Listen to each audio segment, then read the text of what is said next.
Take a deep breath in. And as you breathe in that feeling of resourceful relaxation. And as you exhale, just allow any feelings of tension, worry, or anxiety to start to feel like they're melting away and leaving your body in that outward breath.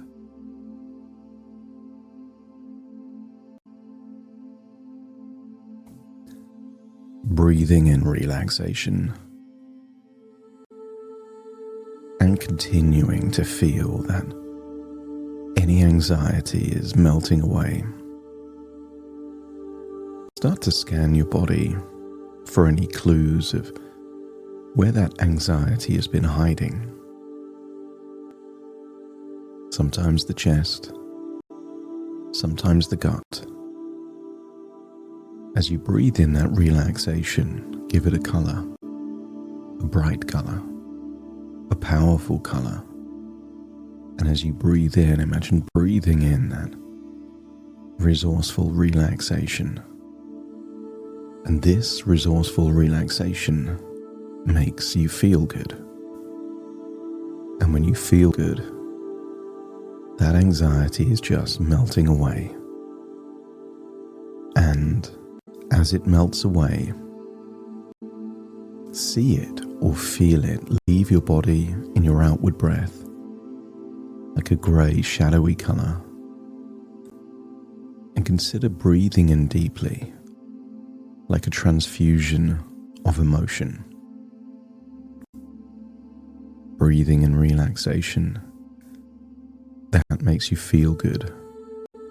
And feeling good melts away the anxiety. And feel it leaving your body as you breathe out. And therefore, the deeper you breathe, the more relaxed you become. And the more relaxed you become, the deeper you breathe. Consider it an ongoing transfusion of emotion.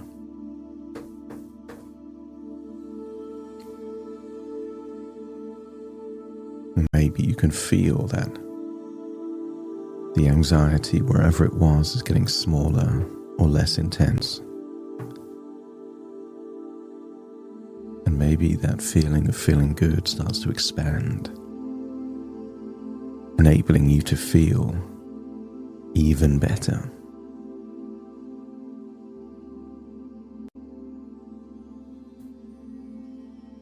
It almost feels like you're accessing a Zen state. A state where, breath by breath, you feel better and better, and the anxiety is leaving your body. I want you to get a sense that something happened in your past that led your brain to try and protect you. And that's a wonderful intention. The fact that your unconscious wants to keep you safe is magnificent. But sometimes people can have good intentions delivered badly. Everyone knows someone where their heart's in the right place, they only want to do good, but sometimes by trying to do those good things, they make things worse. And I want you to consider that there is a part within you that in trying to protect you from panic or anxiety is actually leading to more of it. And I want you to thank that part for its intention, while still not appreciating the strategy that they're using to implement that intention. And perhaps avoidance has been one of the ways that they've tried to keep you safe without realizing that when you avoid something, it makes it scarier. Your brain interprets the avoidance as a smart move because the thing was so scary. But what if it was the avoidance and the thinking that made it scary, rather than the thing itself? What if all it took to make the monster disappear from under the bed is to look under the bed? It feels scary because there's a monster there, but when you look, there isn't, and never was. I want you to think about this part of you that's been using avoidance, and imagine what 20 years more of avoidance could be like. It's likely that the anxiety would get worse. But I want you to think about the consequences of that avoidance. Important appointments that were missed. I want you to think of tests or scans that could have picked up something really useful, but you never knew it. I want you to observe that timeline. See that natural consequence of 2 decades of avoiding anything medical or clinical. And if that seems to take you to a dangerous place, with consequences way worse than anxiety, let me know by nodding your head.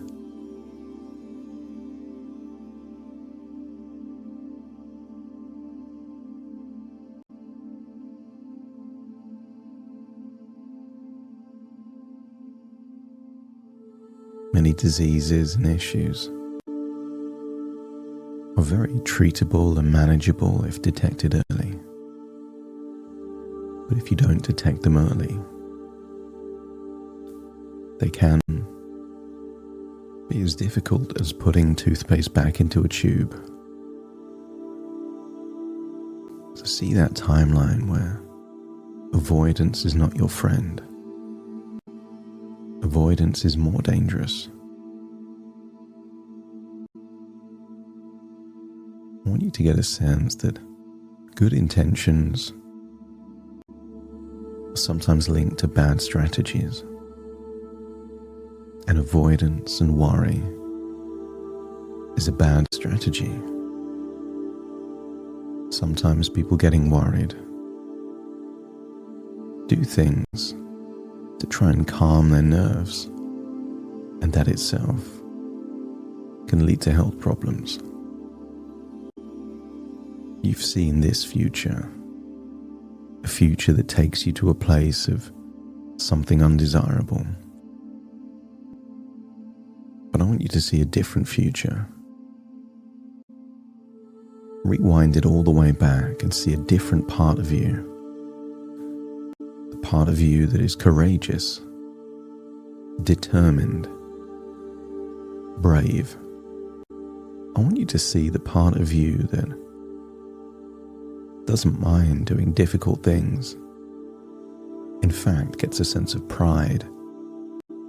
The fact that it's difficult makes the pursuit worthy.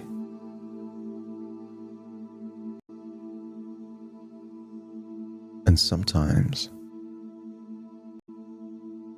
that courage to look under the bed is all you need to see that the monster was never real to begin with.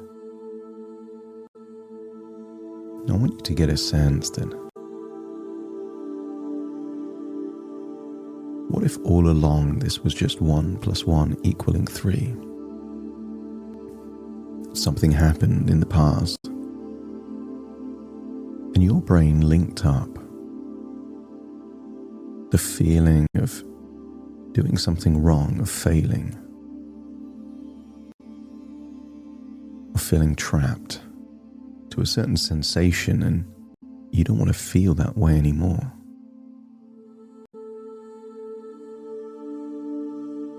What if the thing itself was never the cause of the anxiety? What if it was one incompetent person phrasing something in the wrong way, giving you a look? That person probably doesn't even work there anymore. I want you to get a sense that there are so many other causes to this. Therefore, harnessing just a little bit of courage can sometimes mean by doing the thing you thought you couldn't do, that house of cards comes crumbling down. I want you to imagine being in your own home before an appointment. And I want you to imagine that two different versions of you get to leave that home to go to that appointment.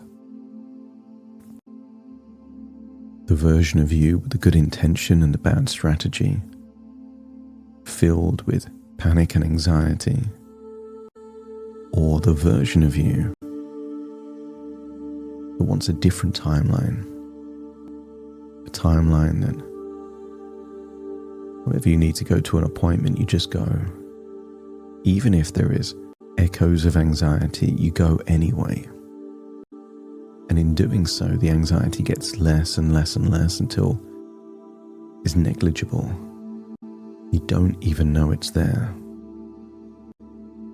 And if you would like that confident, courageous version of you to go to the appointment, step into that part. No longer observing, but being that part. Imagine that anxious part gets to stay at home just as it wants. But the courageous part does what the courageous part would do. Feel the fear and do it anyway. If you're ready for that courageous part to go to the appointment, let me know by nodding your head. That's it. So just imagine wearing whatever you would wear to go to this appointment. Getting ready to get into your car, but as you leave your home and close the door, feel that you're closing the door on that old part, closing the door on unnecessary anxiety, overthinking and worry. Close the door, hear the door close as you close the door on that. It's now in your past. That confident, courageous version of you purposefully walks to the car. And as you walk to the car, and you open the door of the car, you are opening the door to a new future. Step into the car, and the moment you feel the weight of your body in the chair, feel that you are activating a calm, stoic version of you that does what needs to be done. Imagine playing some music. Music perhaps from a time where this was never even an issue. And every time you feel any emotion from that music, it reminds you of what it was like to not even think about this. Imagine the music itself is awakening that old version of you, those old neural pathways that thought entirely different. So imagine having that journey to the clinic, to a hospital, to some place medical, and the very sound of the music is thawing that old part that never used to worry about that has been frozen in time. The music is melting away whatever trapped that part. The music itself is freeing it, so that becomes the natural dominant way of thinking. Every time you listen to a song from your past, it reawakens that part. There may still be some old echoes of anxiety, but as you park the car and leave the car, set the intention to keep any echoes of anxiety in the car while that courageous, confident version of you goes into the clinic. As you hear the sound of the door close, know any echoes of anxiety are in the car, not with you. What's in you is the part that feels good. What stays within you is that confidence, that courage, that stoic drive to do what needs to be done. Many people don't like a blood test or a blood pressure test. They don't like the smell or the sound of a hospital. But you don't have to like it. Just accept it. And imagine checking into that hospital, that clinic. But remember, it's the courageous, confident version of you. The way that you give your name is confident. The way you fill out any forms is confident. Remember, that old version of you is still left back at home. They would fill the forms out differently, but you are not them. It's the courageous, confident version of you filling out those forms. Perhaps even continuing to listening to that music of the past that reminds you this used to be different. And if it was different before, it can be that way again. Your posture as you sit, the breathing while you're in that waiting room, long, deep. Even your posture, a stranger would see you as someone looking relaxed and calm. It's that version of you. Imagine being called in, perhaps to a particular room, but any smells that you can smell that are unique to hospitals or clinics or surgeries. That smell of disinfectant makes you feel safe, knowing they're doing whatever they're doing to reduce bacteria.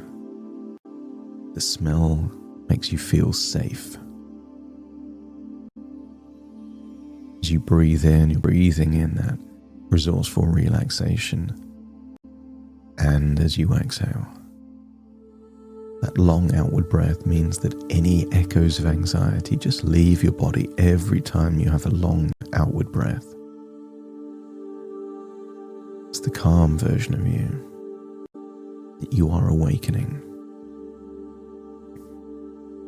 First of all, imagine them doing whatever test they need to do, like you're seeing yourself like a stranger, like you're in the room but not you. See them doing the tests and see that you look fine.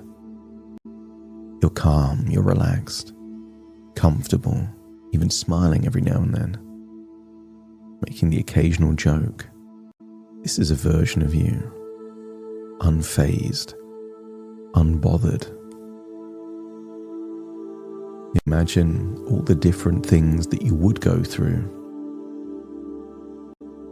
but see it going well, and see that you feel in control and relaxed and calm when it's going well. And when you've seen it the way you would want it to go, let me know by nodding your head.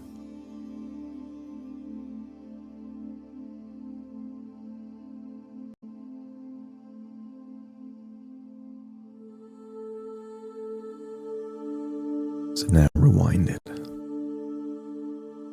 Rewind it, knowing that it's gone well. Step into that version of you before it's even started. So now feel they're doing whatever they're going to do on you. You're in your own body, but you feel as calm and relaxed as if it was something that was happening 15 years ago.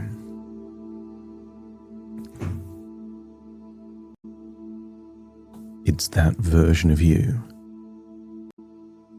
that the tests or procedures are happening to. Feel a sense of calm, detachment as they do what they need to do. And you could almost imagine you're somewhere else. You could imagine you're on a beach or a concert. You could imagine you're swimming in the ocean. You could imagine you're somewhere else while they're doing whatever they're doing. And you know that you can use your imagination because you've imagined yourself in a clinic when you weren't in a clinic. So you could imagine you're somewhere else when you are in a clinic. What's good for the goose is good for the gander. And what's been working against you can now work for you. It's just thinking, after all. And when you feel that they've done whatever they've needed to do, and maybe you get instant results or maybe you have to wait, just feel that stoic, pragmatic, whatever needs to happen will happen feeling within you.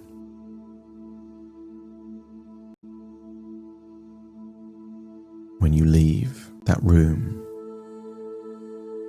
smile to yourself. You did it. You did what was needed to be done. Feel a sense of pride, accomplishment. Feel that you faced a fear, you didn't run away from it. And maybe even ask yourself, if I can do this, what else can I do?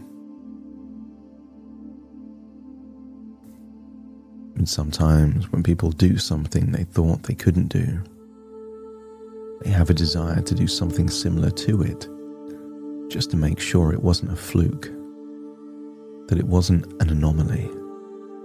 And maybe an idea pops into your head of something similar or even more challenging you could do just to banish this demon. To convince every part of yourself that this is gone now and it doesn't need to come back. Because what keeps you really safe is feeling resourceful. Avoidance and anxiety never kept you safe. It was just avoiding a feeling that was difficult. And you don't need to do that anymore. On the drive home, play that same music. And the music you were listening to now reminds you you've awakened a neural pathway, a way of thinking that means that the fear will get less and less, the anxiety will melt away more and more. And don't be surprised if you even have dreams of doing things that are even more extreme than this, but they don't faze you at all. And when you get back to your home, see that anxious, avoidant part that's been there all along. And realize that this good feeling of pride that you have from doing that thing that once scared you, you feel good having done what was needed to be done, and returning that other part still feels anxious because avoidance creates more anxiety. So tell that part, while you respect and like their intention, you don't like their strategy. And you think doing what is needed to be done is a better strategy than avoiding and worrying and overthinking. And ask that part if it's willing to help you feel resourceful whenever you need to from now going forwards. So you have a future of less anxiety and get to keep yourself safe in entirely new ways. If that other part agrees, seal the deal with a handshake and let me know when that deal is done.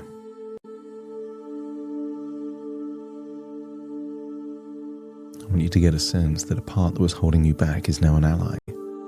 now working with you, helping you feel even more resourceful. Feel that part reintegrate with you with the same intention, only with a new strategy now. Giving you thoughts that things will be fine. Giving you thoughts that, yeah, you can do it. And that by doing it, the anxiety gets less and less and less.